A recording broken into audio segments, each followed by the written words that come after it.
Hello, I've had a long week of rehearsals and a long day of rehearsals, and I've got more rehearsals tomorrow. So it's all about rehearsals this week at the Outcasts Creative channel. Whoa, hang on. There we go. Just needed to mute myself on the backup screen. So as you probably know, we are just 2 weeks away now from our new production. Well, it's a rerun of the production we did last year, but in many ways it's a new production, and we're looking at a possible second venue. More news about that soon. So I'm hoping we'll be able to say something about that pretty shortly. Anyway, that's the play about the post office scandal. I'm talking about false accounts, of course. And the information's just there. If you're in the UK and you want to come and see it, you can also find the information on the Outcasts Creative Facebook page. And we're also doing live streams where we're interviewing a number of people who have been affected directly by the scandal, the sub-postmasters themselves. This is the true story of the biggest miscarriage of justice in British history.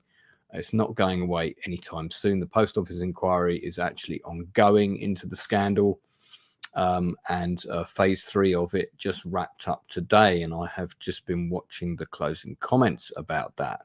So pretty interesting stuff. Looking forward to seeing more, and also to more people seeing our take on the events. However, in the meantime, as per normal, I'm doing my weekly roundup. These are later than normal at the minute. It's 3 minutes past 11, not the best time for the UK, but they have to be later because of rehearsals. I don't want to start not doing them, do my regular spot and keep doing it. So I'm going to keep pushing on with that. I also am doing retro reviews. I'm doing a regular spot with Matthew Holmes on Tuesday where we are contrasting a couple of films. And obviously, Matthew, like myself, is a director. I would say he's actually certainly a more experienced film director than me, maybe not theatre. And it's great because Matthew and I, we come at these things from a slightly different perspective. And when we look at these films, we can talk about all kinds of production stuff and talk about the kinds of issues they may or may not have had during filming. So, okay, so look, I'm going to talk about the things that I've been watching this week. I've got a couple of shows that I've been banging the drum about every week that I'm going to recommend again, that I've seen the latest episodes of. Let me just pop this banner up. Okay, so couple of things that I've been watching are, of course, Succession, which is an absolutely fantastic drama about a family power dynasty. The patriarch has fallen, and now all the players are scrabbling for every scrabbling. They're scrabbling for all the scraps around the table. This series was kind of fronted by the Scottish juggernaut of an actor, Brian Cox. He has now departed the show, and the rest of it is left up to the ensemble cast to carry the drama forward. Certainly and this is the last season. Look, I can't rate this show highly enough. You might not like the characters, but the acting is absolutely incredible. It's phenomenal. All of the leading actors, they may never do a role as good in terms of the quality of the writing, the scenes that they get to do. Every episode is like watching a play. I mean, there might be some nice dressing in terms of occasional locations and sets and helicopters and cruise ships and this kind of thing. Not cruise ships, the private yachts. But this is fundamentally a series about that stands up on great acting and great writing, and I think it's absolutely phenomenal. It's just an unbelievable show. It's Succession. Do I recommend it? Absolutely. Is the first season difficult to get through? Yes, it is. The first season, I wasn't that keen on it. and I wasn't sure I was going to stick with it. Do stick with it. It's totally worth it. Totally worth it. Another show that I've been bigging up week on week and has now concluded. I think Succession still has a couple of episodes left, but Waco the Aftermath, which is a sequel to Waco, which was a drama series that was out I think about 2 years ago, was a 6-parter. This is a 5-part sequel to that show. It's a Showtime original, once again starring the same cast, so you've got the same actors who were in the show previously, and this follows the court case that follows the aftermath of Waco.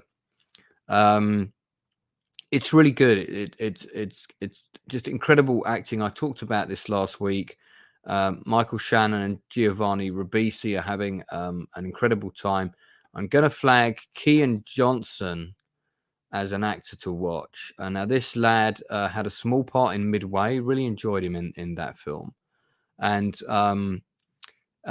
he's a phenomenal talent. I'm not sure what that trailer is that's playing there right now, where he plays a character called Marcus Lund. Let's have a look and see what that is on his The Ultimate Playlist of Noise. Okay, I have not heard of that film. I need to check that out. But he plays David Koresh, the younger version of him, in Waco the Aftermath, and he is phenomenal. The older version of the role was played by Taylor Kitsch in the original show. This actor is one to watch. He's clearly going to do very well. I remember him in Midway, which I actually really enjoyed. A lot of people weren't so keen. I thought it was good. I saw it at the cinema, actually. I made an effort to see it on the biggest screen I could find, and it was a beautiful film in the cinema.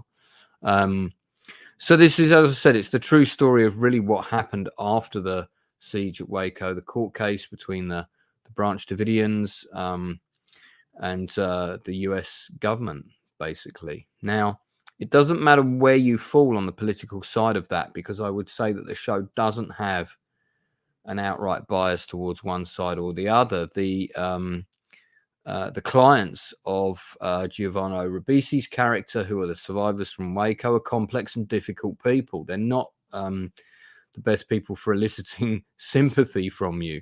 On the other hand, the witnesses for the government also don't do that to a great degree. So it's a very well done show with some first-rate performances, and it also covers the lead up to the bombing that followed Waco. I think it was 2 years later that took place. I believe it was it Atlanta? I want to say Atlanta, that Timothy McVeigh carried out. You should see this show. I mean, it's a phenomenal drama, incredible writing, good directing, all the things that I like to rate a show, basically. So that's Waco and Succession. I've seen a few other things. I've seen 3 other feature films this week, and I have seen a documentary.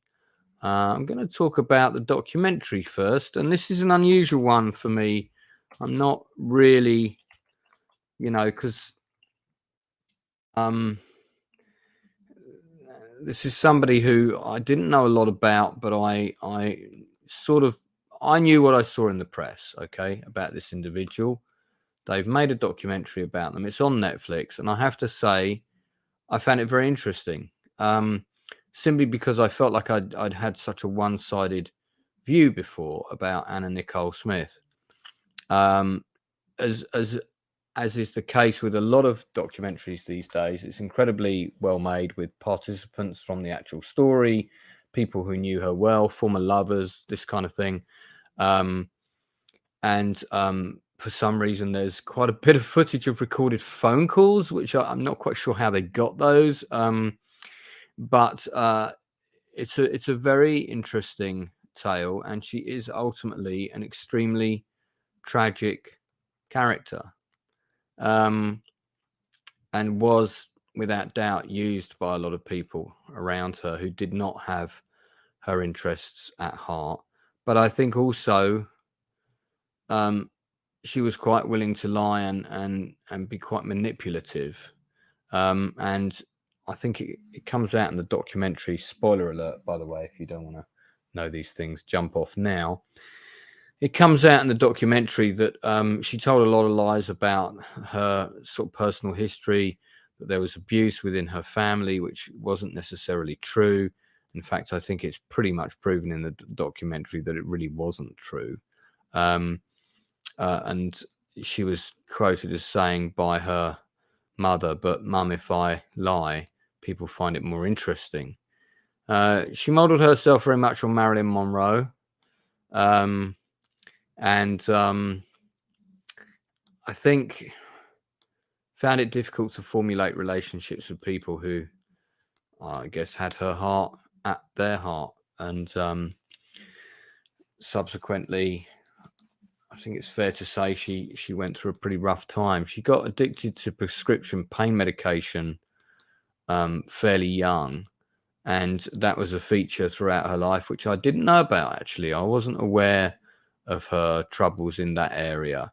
And it was quite sad sort of watching this chronology of events. I had forgotten that her son had committed suicide. That was also quite distressing.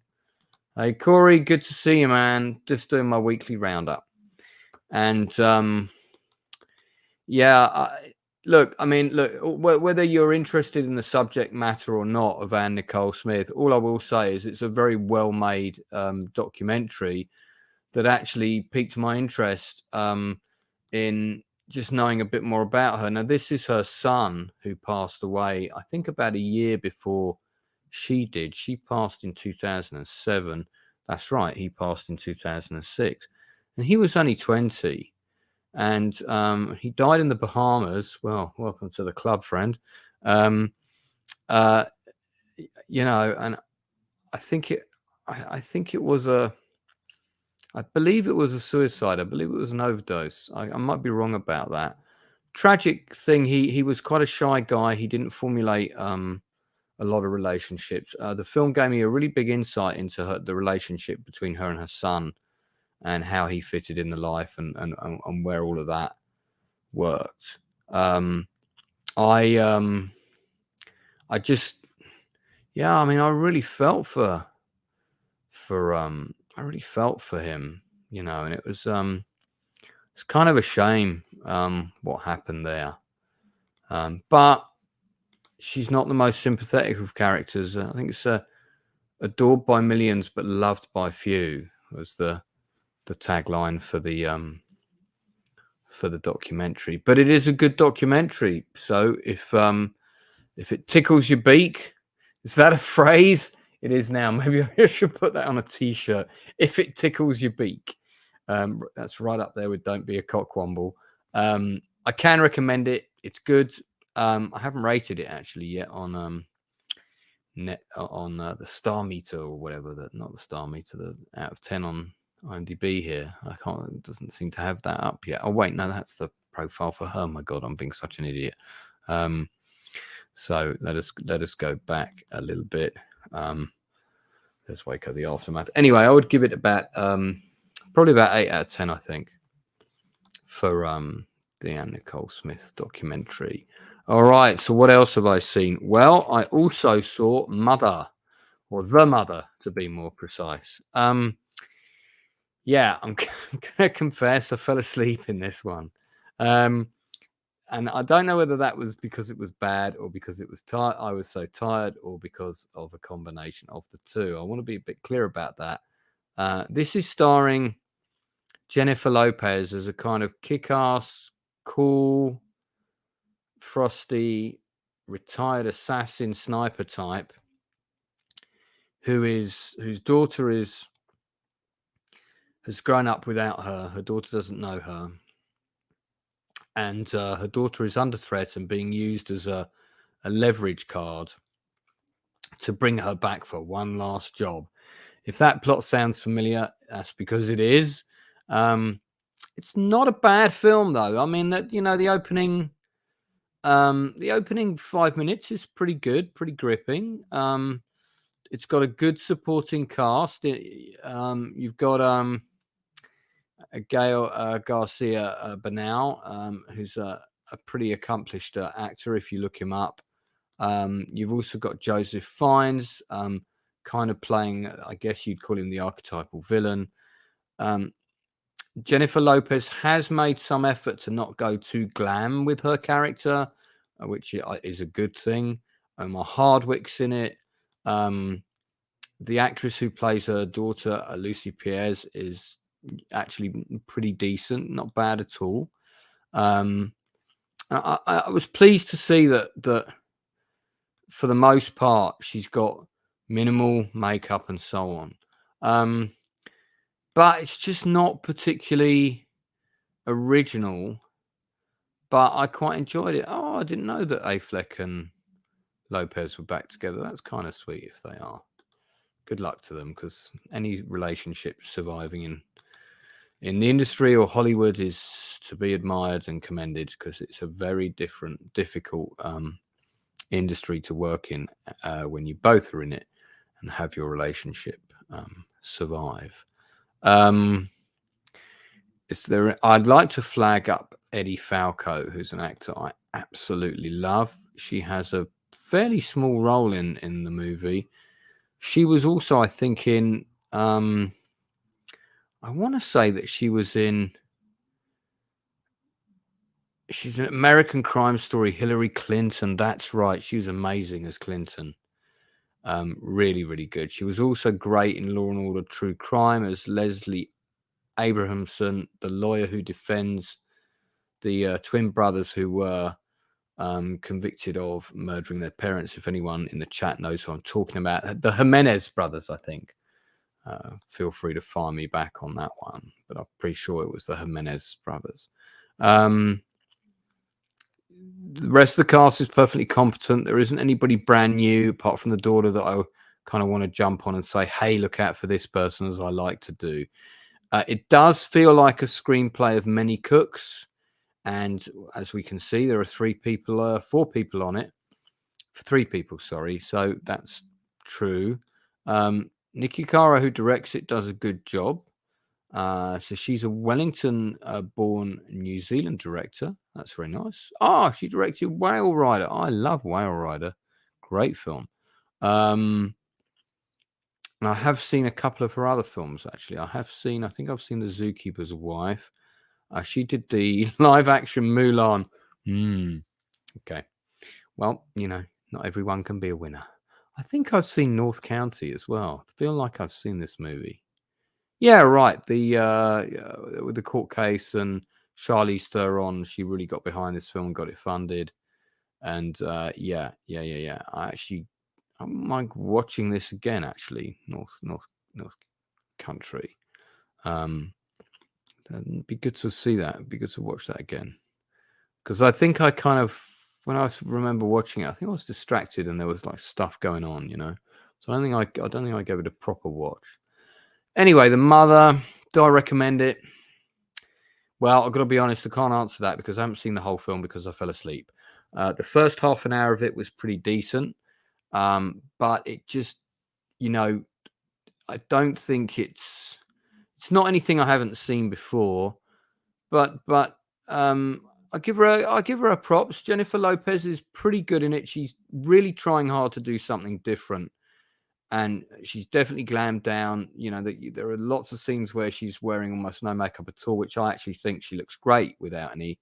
And it just adds to the authenticity of the film. And then that's kind of ruined by other shots of her where she looks absolutely perfect with perfect makeup and all the rest of it. So it's a mixed bag. As you can see, some people on IMDb have loved it, some not so, and it's currently at 5.5. Let's have a look at what some of the headlines are. J-Lo has a particular set of skills, hair and makeup. I think that's a little bit unfair. Yawn, isn't Netflix even trying anymore? As I said already, it's not particularly original. Made no sense at all. Okay, what kind of crap is this? It took 3 writers to come up with these cliches. I said that one writer would have been better. Poor dialogue, bad directing, sorry. I thought the directing was okay from what I saw. I'm not saying it was great, but B-grade film. I mean, look, it was there's a film that most people haven't seen with Gene Hackman and Tommy Lee Jones called The Package. Oh my God, me and Matthew Holmes need to do that one. The Package, yeah. And actually, I'm going to give him a call as soon as I get off this stream because I'm already excited about that. We need to do 2 assassin films, and we'll do The Package and something else. And The Package is a film I need to get on Blu-ray. So The Package is a movie I highly recommend. This is in a similar vein, but it's a woman instead of a guy. I don't have any issue with that whatsoever. It just feels a bit old hat, seen it been done before. This plot's been used in things like 24 and Nick of Time, and I think there are other films that have done this kind of story and they've done it a bit better. But J-Lo is perfectly fine in it. It's not terrible. If you want just a beer and popcorn action film, pop it on. See what you think of it. Pop it on. Not going to say it's rubbish because I don't think it's it's not. We're not at Christopher Columbus, the Voyage of Discovery levels with that one. Okay, so that's The Mother. I have also seen Deadshot and Sisu. Now, Sisu I want to do a special show about. Can't wait to do that. I'm wondering if I might be able to get Drinker on for that. But because we're both big World War II guys. However, Deadshot is a bit... Now, Deadshot's a real odd film. Not quite sure. One of those films where I'm like, I feel like I need to watch it again, but at the moment, I don't have time to watch things again, so I can't. It's a bit of an odd one. Don't think the plot quite works. Don't think the plot is very believable, but let's try and explain. So this is Deadshot. It is it's a period film set in the 70s, which is an interesting time if you're delving into the murky world of British military and occupation of Northern Ireland. And that's a whole murky quagmire of seedy characters on all different sides of the conflict. And that's what we get here. Now it's directed by the Guard brothers, Charles and Thomas. I'll come back to them in a minute. They also co-wrote it with Ronald Bennett. You've got a perfectly competent cast backed up with the likes of veterans like Colin Morgan and Mark Strong. And then younger actors like Ami Amin are very good in it. And then you do have a couple of other people like Felicity Jones, who sort of appears to be in everything. Des Edwards is someone I know well. Good to see Des Edwards in there. And Sophia Brown, who's a bit of an up-and-coming actress as well.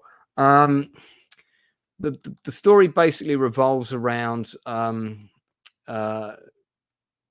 Morgan's character on the run from the British Army. He leaves his pregnant wife behind, or pregnant girlfriend behind in a car. They approach the car. Somebody sees movement. They think it's him, about to ambush them. They fire into the car, and the wife and child are killed. He goes on the run and ends up in London. Meanwhile, the soldier who actually killed them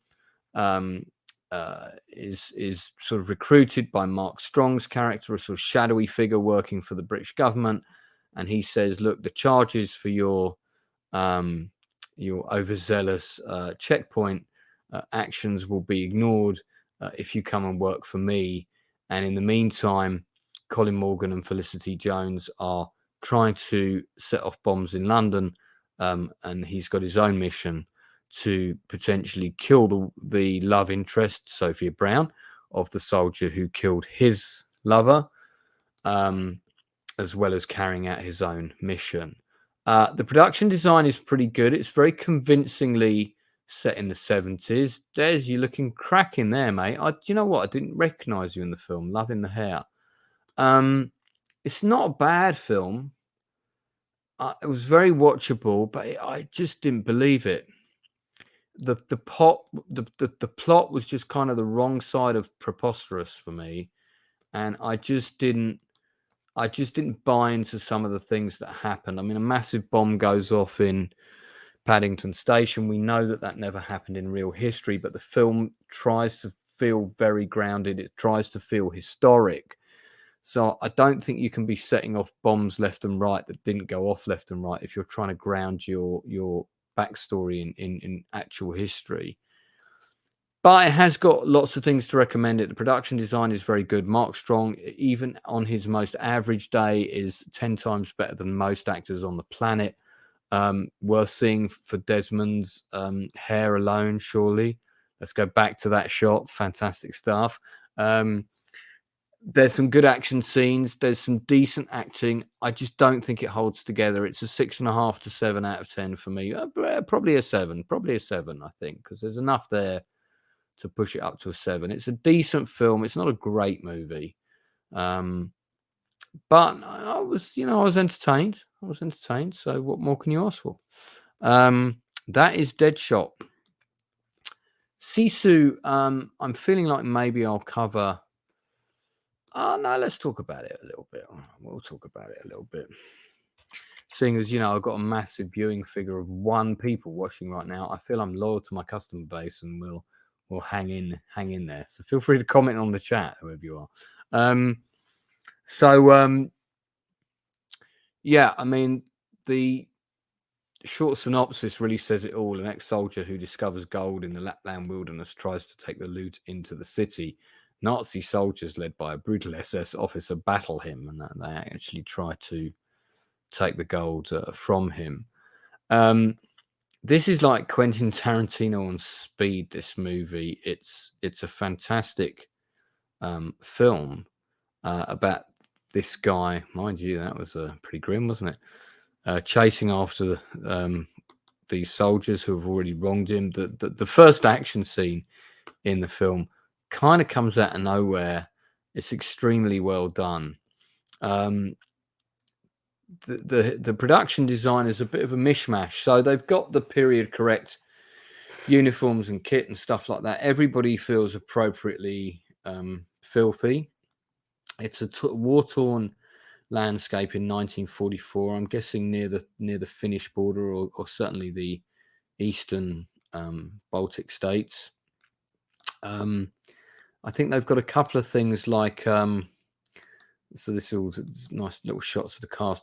I think the tank in the movie is kind of obvious. Oh, that's a shot that's great. Don't want to get into spoilers, but the tank in the movie is obviously not a period correct tank with a far longer barrel. And I guess it's kind of modelled on a vaguely looking like a bit like a Jag Panther, that sort of design, kind of 88 millimeter gun. But I really like this film. I thought it was great. It's a throwback to an 80s B-movie horror. It's way better than Dead Snow, which some people might say, yeah, it's in the same vein of. It kind of is, but Dead Snow meets oh god, my brain, what's wrong with it? The Quentin Tarantino film that was a remake, which I also own. I own the Quentin Tarantino, I own the original. Good God, my brain is dissolving. But yeah, good movie. What would I give it? I'll tell you what I'd give it. I'd go pretty high on this one. I'd probably give this a 9, actually. I'll probably give this a 9. Because it's completely unashamed about what it is. And it's great. Ton of fun. I forgot that I wasn't sharing. God, I tell you, I told you I'm tired. It's been a long week of rehearsals. Sorry, guys. So, like I said, this tank is not a period correct tank. It's a modern tank dressed up. But look, this is a film worth watching. I think it's a great film. It's visually stark and bare and gritty.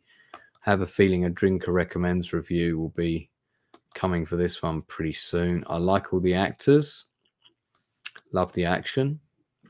It's just a great movie.